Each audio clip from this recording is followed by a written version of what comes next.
So here we are, it's the next day. Last night I plugged up all these ports that weren't plugged up just to keep dust out of it. And I put a trash bag over it just to protect it from dirt and dust and whatnot. This isn't the ideal environment to be doing this in, but you know, it's what I got, so I got to deal with what I got. So what I'm gonna do today is I'm going to look through this box and see exactly what all we have. I would also like to remove the valve cover and check the valve clearance. Supposedly this is a brand new engine. It shouldn't need to be done, but I'm gonna do it anyway because I've never done it before. I've never checked valve clearances before, and I need to know how to do that. So the engine is out, and that's the best possible scenario. It's easy to get to everything, it's easy to see everything. So I'm gonna check the valve clearances, and then we are going to, I have some block off plates that go here. This is where originally where the EGR system connects to, the exhaust gas recirculating system. We're not putting that on, so I got some block off plates to put here, so we'll put those on. And I think I'm gonna pull this clutch cover off and take a look at the clutch, just because I'm curious. There's also a broken connector here coming from the clutch, which is okay because I can reuse the old one right here. So we'll just take this one off and hook it up to these cables here. No big deal. Let's see. Here's the connector from the stator. This is the one that originally burnt up on my bike. I don't know if I'm gonna go with the same kind of connector because these just burn up. They're no good. So I have some connectors, some terminal connectors, and I might actually just replace this with a different type of connector.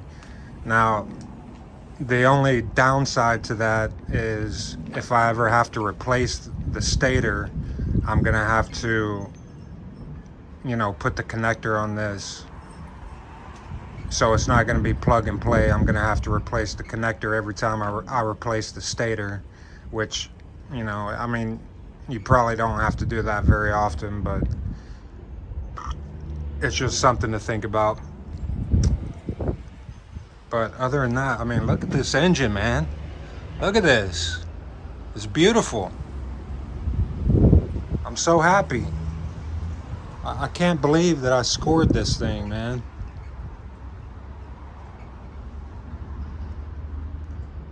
It's really, really nice.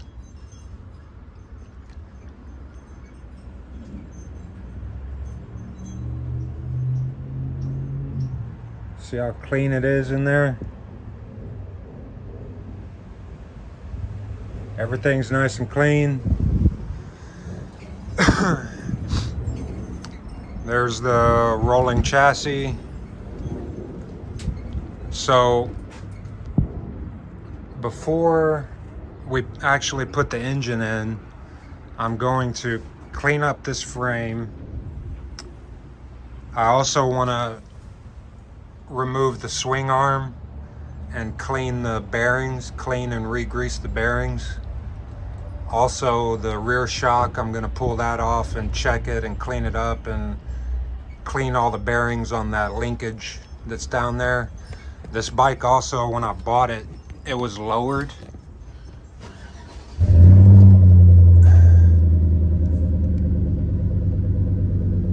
It's got these custom these custom lowering links on it, and I don't want the bike lowered. I want it at the stock ride height. Whoops. I want it at the stock ride height. So I've got some original dog bones, and I'm just gonna put those back on the stock dog bones, and that'll bring it back to the normal ride height. What else? I'll probably also go ahead and clean and re-grease the headstock bearings, and that's pretty much it. I think everything else is pretty good on it. Just needs to be cleaned up a little bit. So yeah, we're gonna do that before we actually put the engine in.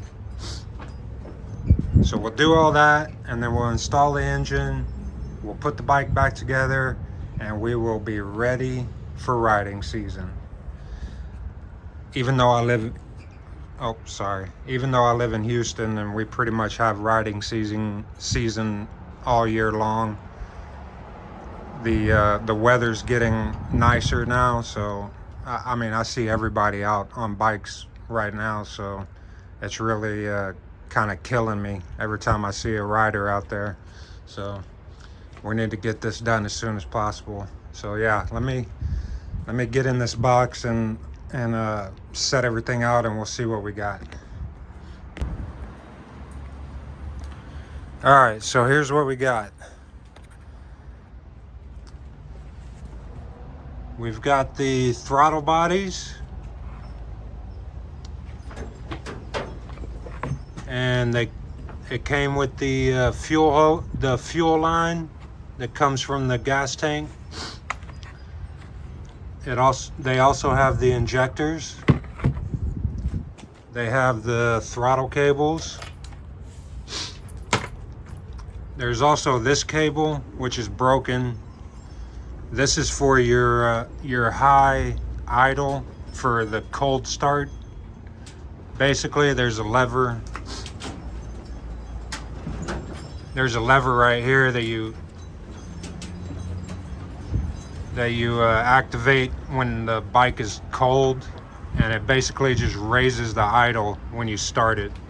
So it's easier to start it when the engine's like really cold.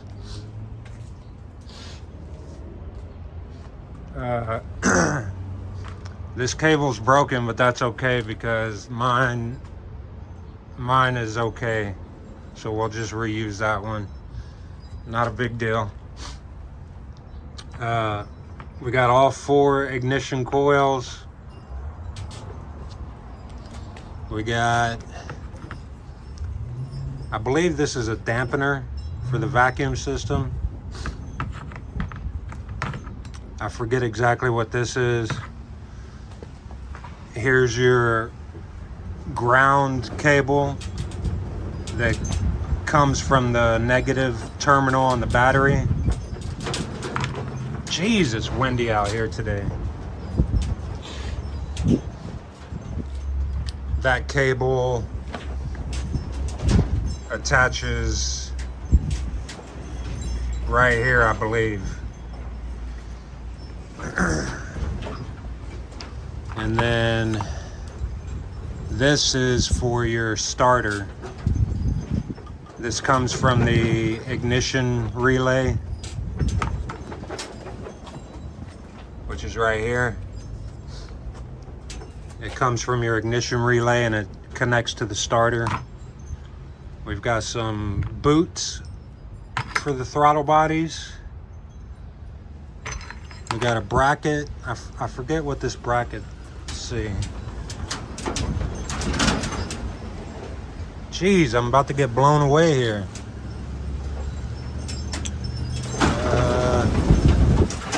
Oh my God. Oh my God, the wind, it's too much. All right.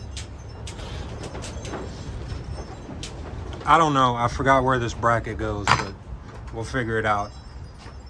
And then we've got coolant hoses, and then the air box. Now I'm not going to use this air box because these gaskets here are deteriorated which is what happened on my bike, so I fixed it. I made some new gaskets. This is like a closed cell foam. It's pretty dense, and it's been on there for quite a while, and it works just fine. Let me show you what I used to make those. So this is what I used. Like I said, it's a closed cell foam. I ordered it on Amazon. And you can see it's pretty dense. So I basically just took the air box and let me show you. I took these intake ports and I set them down like that and traced it out.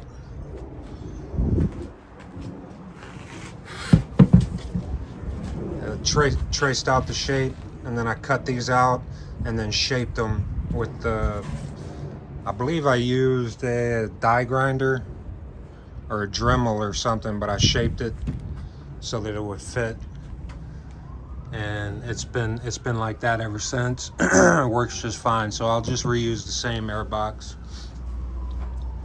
The air filter is just a stock air filter. I don't have K&N or anything like that. And then, like I was saying before, this is the EGR system. This is what it attaches here, but we're not going to use this. We don't need it. And then we've got the entire wiring harness for the bike. This is all of the connections for everything on the bike. So I was surprised that he included that. So yeah, I got all this and the engine for $2,400. I can't complain, man. I cannot complain. I'm super happy. So that's what we got.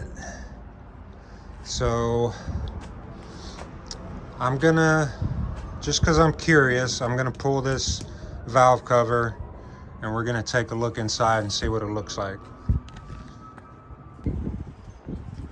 All right, never mind, change of plans. It's extremely windy out here right now, so I really don't want to open this engine up. I don't want dust and shit flying in it. So I'm gonna put this stuff in a tote and we are going to work on this because I'm really curious as to what's going on. I'm sure you guys are too. So I'm gonna put that stuff in a tote and put a bag over this engine, and then we'll start tearing this apart and seeing what we can see. I need to take this starter off anyway because the new engine doesn't have one. So we're gonna need to transfer this to the new engine. So yeah, we'll just start tearing this one apart. All right, because it's too windy out here. All right, so here's the bottom of the engine, the old engine.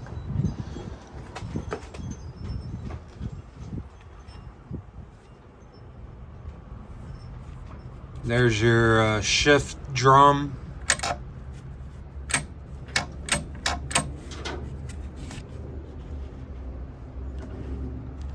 There's your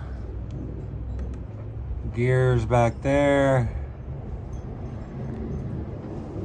And then your counter shaft. This is where your front sprocket is attached to. If you turn that, you can see the gears turning. Pretty cool. So I'm going to, let's see, I'm gonna remove this plug here. Your starter clutch is behind here. And then this plug, focus, damn it. We'll remove this plug so we can see the timing marks. And we will remove this and get a ratchet on it and see if we can actually turn the crankshaft. I'm just curious to see if it'll turn or not. So this plug came out easily. This one will not budge. You can see it actually started to strip out. So I'm gonna put some heat on it, see if that might loosen it up a little bit. See if I can get it broke loose.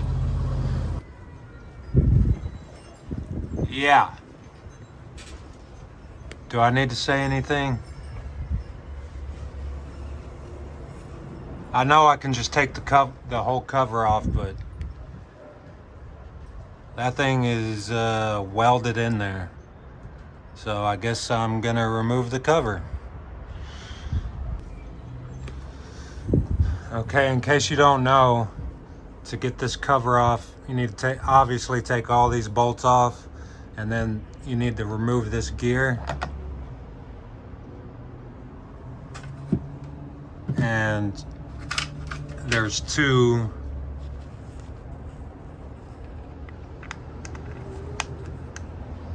bolts back there behind that gear. So if you're sitting there hammering the shit out of it and it's not budging, that's why. All right, I got the cover off, so let's see. Let's put a socket on here and let's see if we can turn the crank.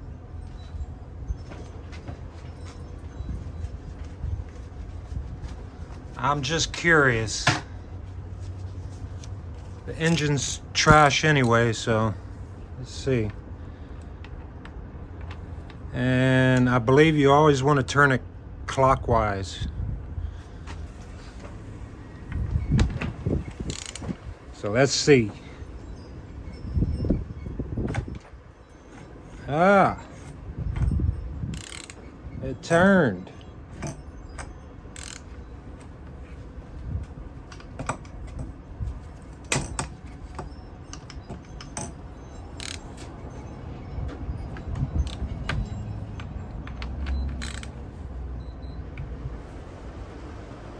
Oh, I think it's jammed on something. Doesn't want to turn anymore.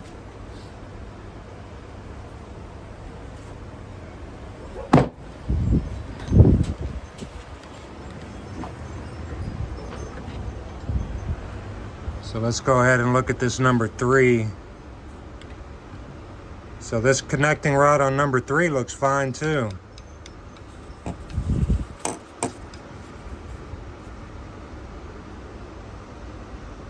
There's no play in it.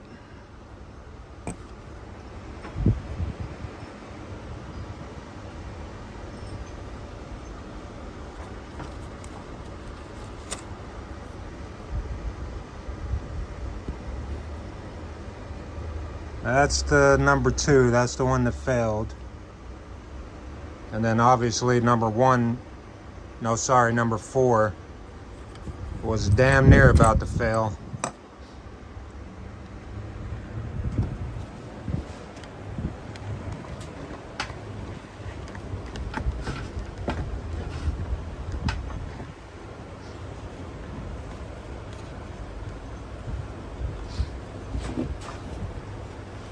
So you're not supposed to turn it the other way, but I'm gonna do it anyway. Just cause I don't care. I'm a rebel. We're living on the edge, guys.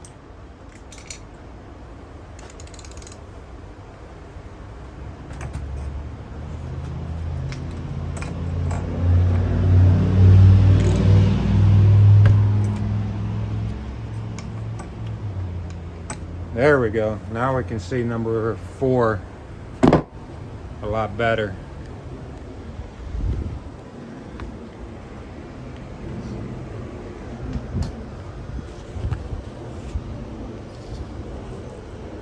So there's number 4.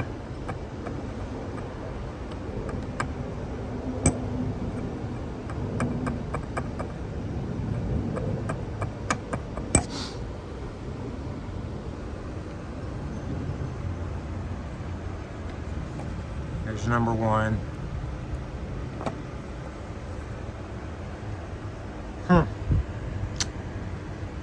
Okay, so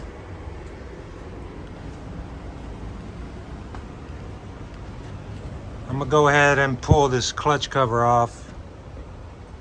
Let's see, I'm gonna turn the engine this way so it's sitting on the bottom.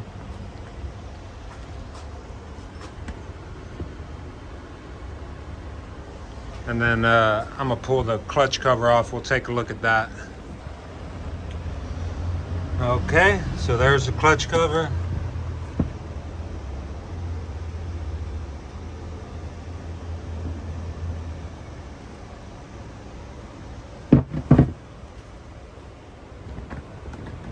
And here's the clutch. Let's take a look.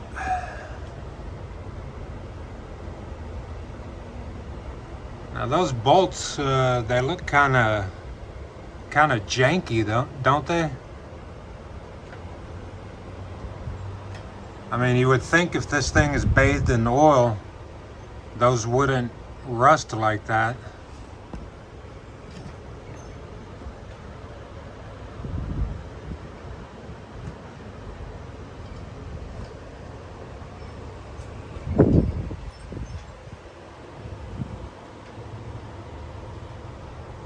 Kind of strange. I've never taken the cover off before, so this is the first time I'm seeing this.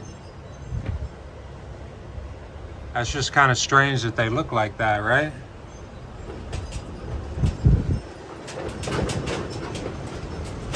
Ah, the wind. Wind.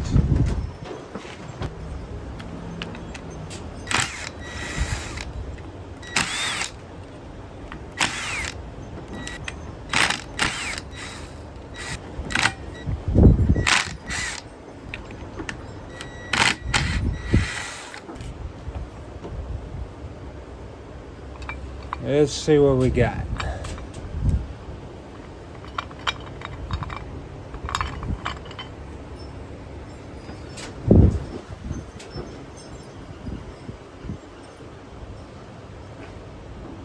Okay.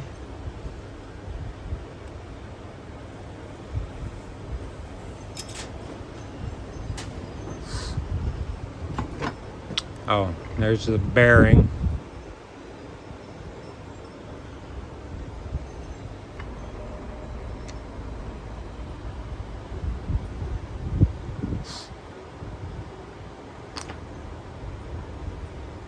This is part of the push rod, I'm assuming.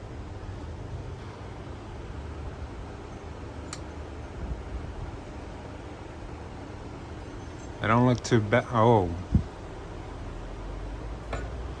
Look at that steel plate.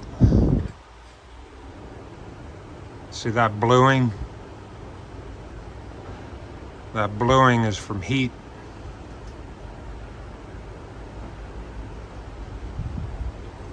So that means these steel plates are getting pretty hot, right? There's still a good amount of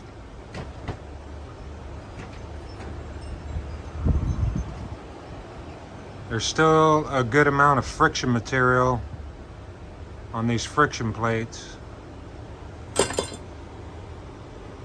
But these steel plates, damn. Look at that. They were getting really hot.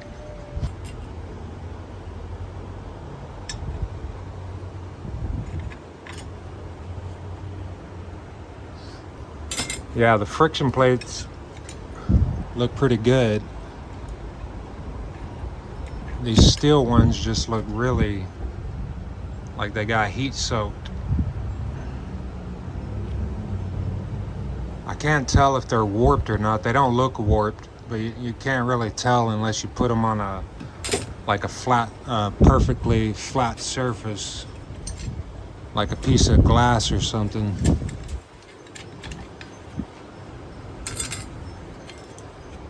Is this exciting, you guys? This is super exciting, right?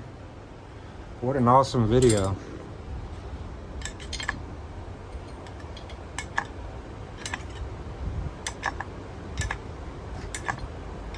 I don't know, maybe I can edit the video and put some explosions or something. There's some girls in bikinis.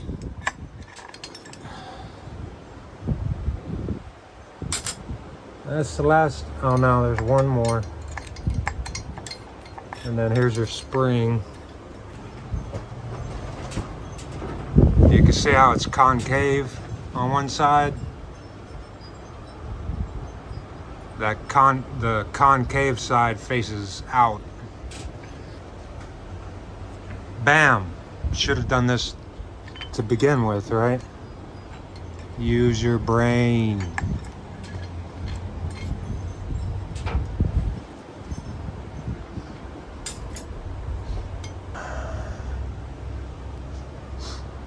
I think these rings keep the clutch plates from chattering. I think that's what these are for. And that's it. So let's see what kind of wear is on this clutch basket.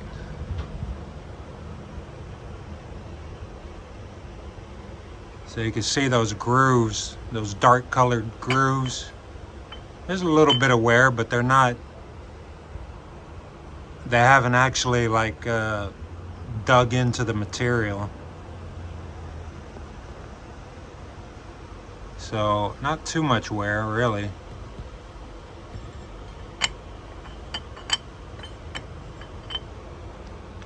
That's just really strange that these are so... maybe that's not... Is that rust or is it just...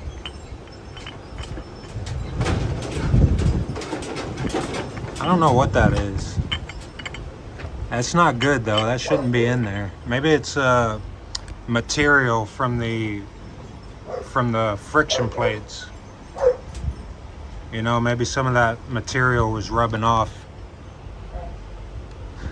I don't know. Okay, so what's next?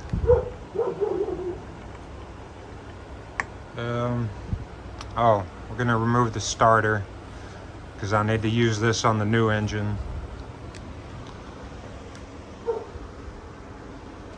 Let's see, 2 bolts there. And that's it? Just 2 bolts? Okay. So I'll take this off next.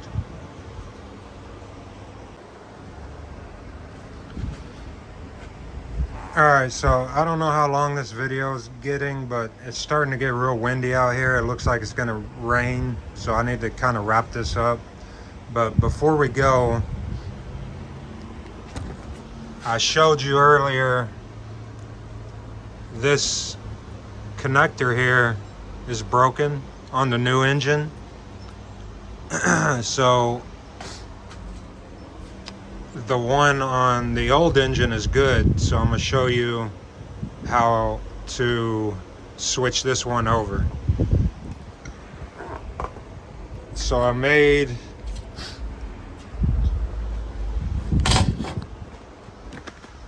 a sketch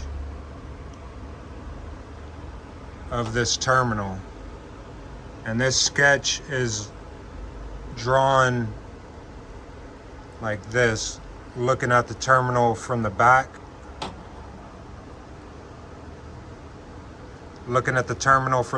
with the locking mechanism on top. So we've got red on the left, blue on the right, black on the bottom. Red left, blue right, black on the bottom. That way I don't get it mixed up. Then what you do, I've got some of these terminal keys. Now you don't necessarily have to have these. I've got way too many of these. You don't need this much.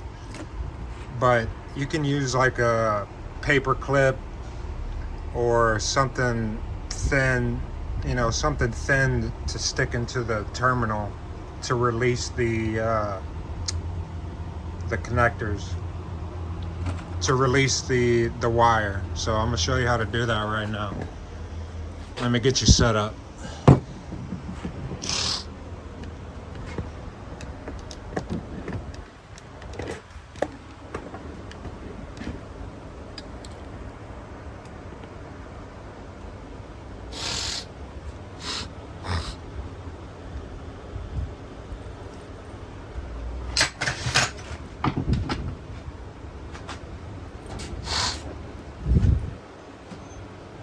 Alright, so here's the terminal.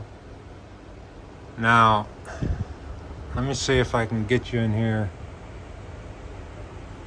So you can see there's some plastic tabs right here.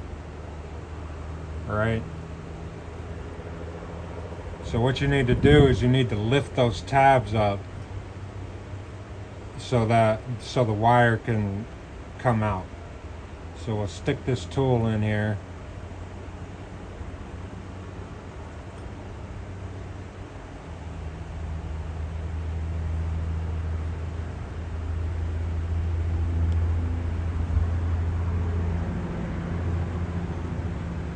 Come on. Stick this tool in there, lift that tab up, and then the wire will come out. That plastic tab, it sits in this groove right here. So you need to lift the tab up so you can pull the wire out. All right. And some terminals are different. So you just gotta kind of look in there and see how it's attached.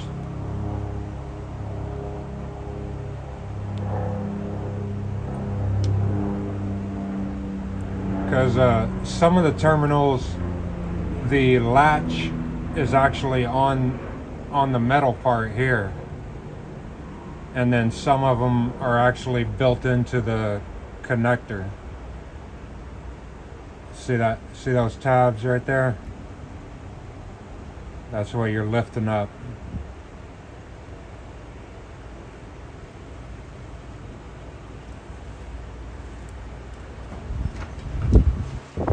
There we go.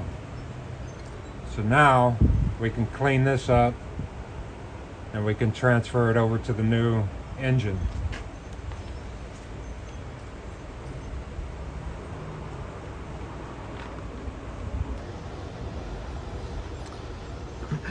Alright, so there we go.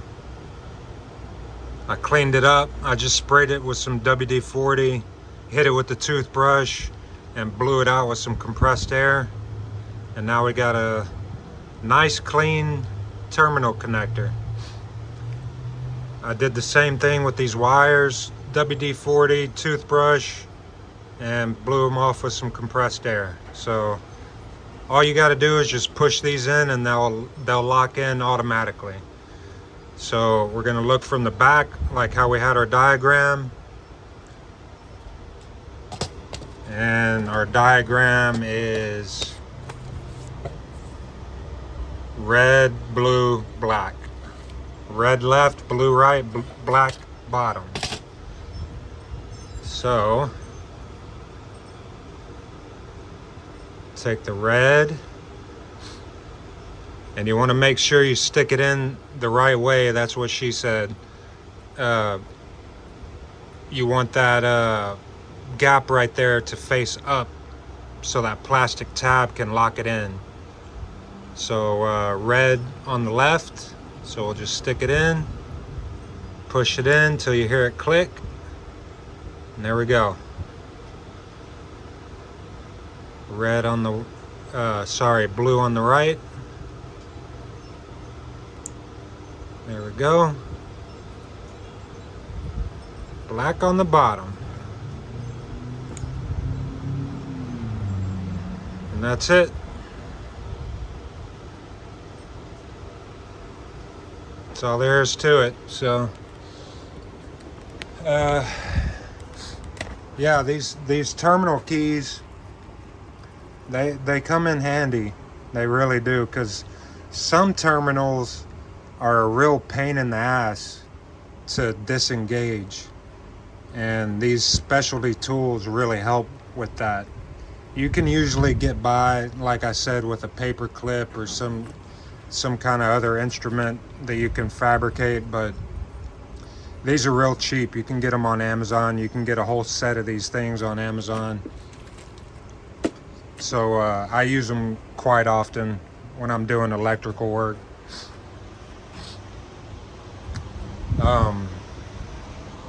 one quick thing before I go. If you remember this burnt up connector, this is the stator plugs into this, and obviously we're gonna have to replace this. Now, the new wiring harness that I got with the engine, it has this connector and it's perfectly fine, but I don't know if I want to use that because it's just going to burn up again, right? So I had the same issue on the Yamaha, and I fixed it by replacing the terminal. So let me show you what I did real quick. Alright, so here's the Yamaha. Here's your stator. This is the cable coming from the stator. I'm sorry, that's wrong. It's the cable coming from the regulator rectifier. So this was originally like the connection that you saw on the Busa. It's just a normal, you know, it's just a normal cheap connector. I'm trying to find something. It's kind of like this, you know, it's just a cheap connector like this, and they always burn up. It's a pretty common issue on motorcycles. So the same thing happened to this, it burned up. So I replaced it with this. And this is a 5-pin, I believe it's a Weatherpack brand. I could be wrong about that, but it's meant for, you know, it can handle a higher amperage than those cheaper connectors they use. So I replaced it. This has been there for, I'd say, a good 10 years, and I've never had a problem out of it again. It's worked perfectly fine. So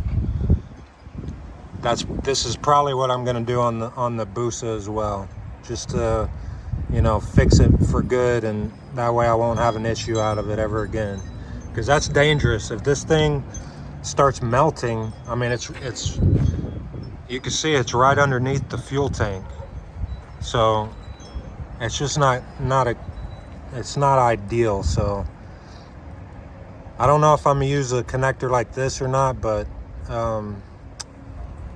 we're definitely gonna upgrade it. So yeah. So that's gonna be the video for today. I made a huge mess. I gotta clean up. Next video, we'll be doing the swing arm. Like I said before, I'm taking the swing arm off, clean the bearings, and I don't know, we may do some other things too, but that's the video for today. I really appreciate all you guys watching, leaving comments and subscribing and all that. That really helps. So until next time, look at that engine.